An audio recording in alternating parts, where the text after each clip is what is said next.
Indonesia merupakan salah satu negara dengan tingkat keberagaman budaya yang tinggi di dunia. Keberagaman tersebut juga tercermin pada begitu beragamnya ritual pemakaman tradisional yang ada di Indonesia. Seperti apa? Dan berikut ini adalah 5 contoh tradisi pemakaman unik yang hanya ada di Indonesia.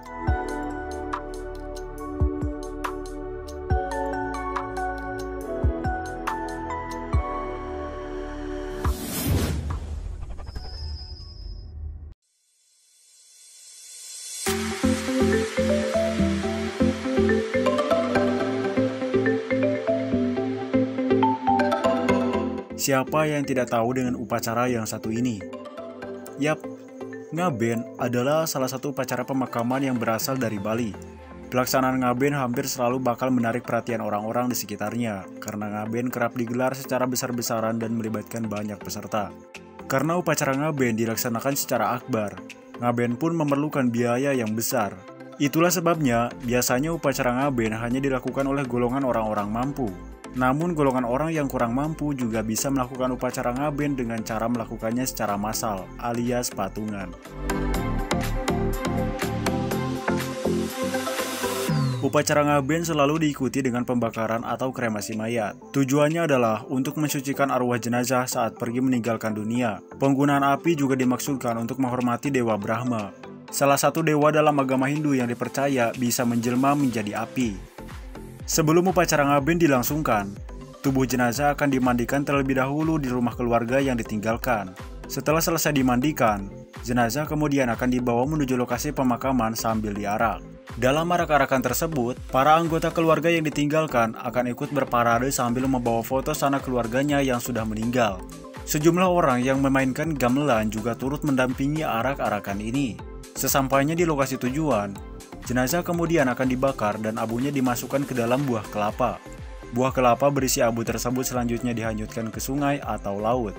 Tujuannya supaya hal-hal buruk yang ada pada jenazah segera hanyut alias menghilang.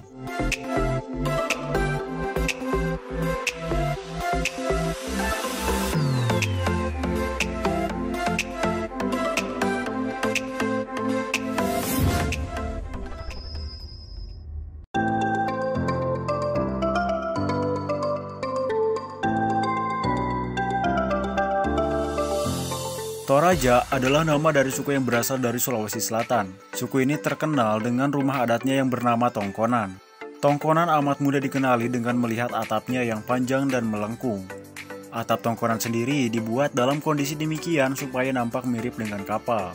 Selain rumah adatnya, suku Toraja juga terkenal dengan ritual pemakaman bayinya. Pasalnya dalam ritual pemakaman khas suku Toraja, mayat bayi tidak dikuburkan dalam tanah, melainkan dimakamkan di dalam batang pohon. Hanya bayi yang berusia 6 bulan ke bawah yang dimakamkan dengan ritual demikian. Bayi yang hendak dimakamkan dalam pohon juga haruslah bayi yang belum memiliki gigi. Ada alasan tersendiri mengapa suku Toraja memiliki ritual pemakaman bayi di batang pohon. Menurut keyakinan masyarakat Toraja, bayi yang meninggal saat belum genap berusia 6 bulan masih berada dalam kondisi suci. Jadi proses pemakaman bayi tersebut harus dibuat sedemikian rupa supaya jenazah sang bayi seolah-olah kembali ke rahim ibunya. Pemakaman bayi di batang pohon hanya boleh dilakukan pada pohon tara.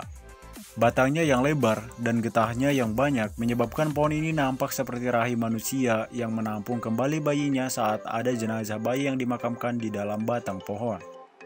Posisi pohon yang digunakan untuk memakamkan bayi disesuaikan dengan status sosial dari keluarga jenazah bayi. Semakin tinggi status sosialnya di masyarakat, maka posisi makamnya di pohon akan semakin tinggi. Salah satu pohon tara bisa digunakan untuk memakamkan banyak bayi sekaligus.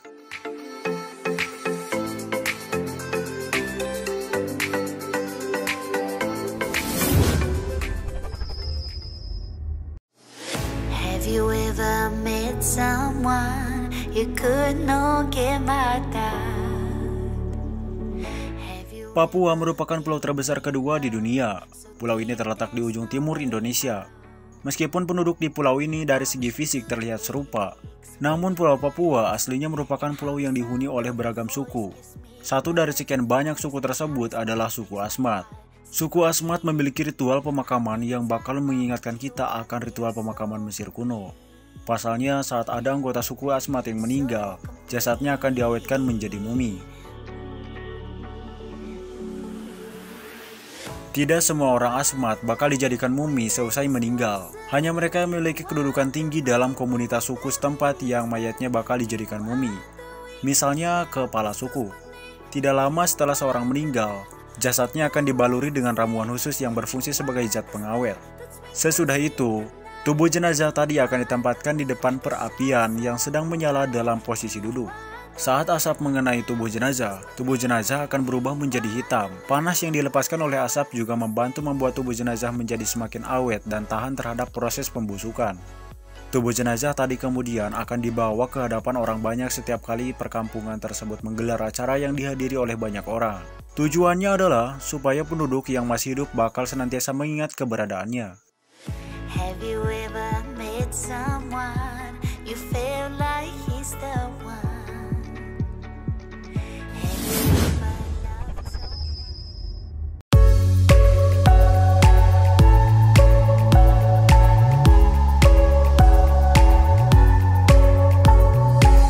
Trunyan adalah nama dari sebuah desa yang terletak di sebelah timur Danau Batur, Pulau Bali. Desa ini terkenal karena penduduknya tidak pernah menguburkan mayat penduduknya. Saat seorang warga desa setempat meninggal dunia, jasadnya hanya akan digeletakkan begitu saja hingga membusuk dengan sendirinya. Jenazah tersebut tentunya tidak diletakkan di sembarang tempat, melainkan di suatu lokasi khusus yang terletak di sebelah Danau Batur. Semewayah adalah nama dari lokasi di mana warga Trunyan biasa meletakkan jenazah. Saat seorang berkunjung ke Semewayah, mereka akan langsung disuguhi pemandangan tulang belulang manusia atau bahkan mayat yang terbaring di lantai hutan. Sejumlah jenazah juga nampak berada dalam sangkar bambu supaya jenazahnya tidak dimakan oleh hewan liar. Meskipun mayat-mayat tadi dibiarkan tergeletak begitu saja di atas tanah, nyatanya bau busuk tidak tercium dari Semewayah. Pasalnya di Semewayah terdapat pohon yang memancarkan bau khusus hingga bau dari mayat-mayat tadi tidak tercium. Hanya kaum pria Trunyan yang boleh membawa jenazah hingga ke Semewayah.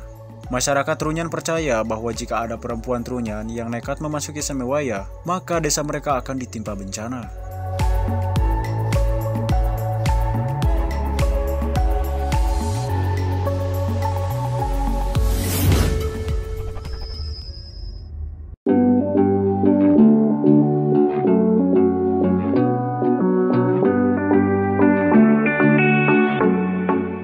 Satu lagi nih guys, ritual pemakaman unik dari suku Toraja di Sulawesi Selatan. Mak Nene adalah nama dari ritual khusus tersebut. Ritual ini hanya dilakukan oleh masyarakat Barupu yang tinggal di pelosok Toraja Utara. Ritual Mak Nene tidak dilakukan setiap ada mayat yang meninggal, namun hanya setiap 3 tahun sekali. Waktu sesudah panen dipilih sebagai waktu untuk melakukan ritual ini karena penduduk setempat sudah tidak lagi sibuk mengurus ladang. Mayat-mayat yang hendak diikutkan dalam ritual Manene akan dimakamkan terlebih dahulu di dalam gua yang terletak di desa Sinalang. Uniknya, mayat-mayat yang ada di dalam gua kondisinya nampak masih baik dan tidak membusuk. Penduduk sekitar percaya kalau hal itu disebabkan oleh adanya zat khusus di dalam gua yang membantu mengawetkan mayat. Menjelang pelaksanaan ritual Manene, mayat-mayat akan dikeluarkan dari gua dan kemudian dimandikan. Sesudah itu, mayat-mayat tersebut akan didandani dengan pakaian lengkap sesuai dengan jenis kelaminnya. Jika mayatnya adalah pria, maka mayat tersebut akan dipakaikan setelan jas lengkap. Namun jika mayatnya berjenis kelamin wanita, mayatnya akan dipakaikan gaun pengantin. Jika sudah, warga kemudian menggelar acara makan bersama sambil ditemani dengan mayat berpakaian lengkap tadi. Bagi masyarakat Toraja, tradisi ini membantu mempererat tali silaturahmi. Mereka juga percaya bahwa jika mereka sampai tidak melakukan Manene, ladang mereka akan diserang oleh hama.